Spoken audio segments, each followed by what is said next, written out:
There is no conclusive evidence that suggests whether or not redheads existed in ancient Egypt.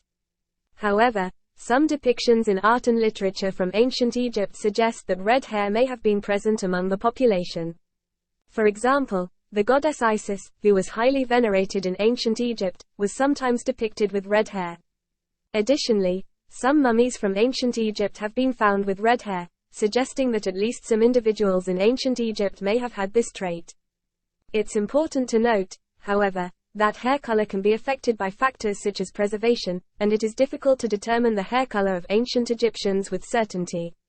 Additionally, the depictions of red hair in art may have been symbolic rather than literal, so it's possible that the artists did not intend to depict actual individuals with red hair. While there is some evidence to suggest that red hair may have existed in ancient Egypt, it is important to keep in mind that it was likely a relatively rare trait.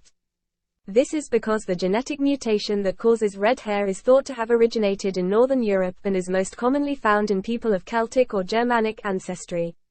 However, ancient Egypt was a diverse society with people of various ethnicities, so it is possible that some individuals had red hair due to genetic variation or intermixing with other populations.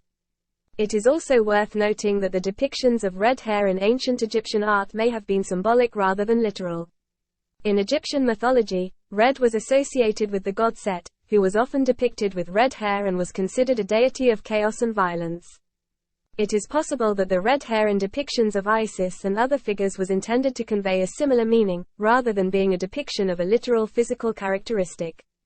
Overall, while there is some evidence to suggest that red hair may have existed in ancient Egypt, it is difficult to determine with certainty and may have been relatively rare.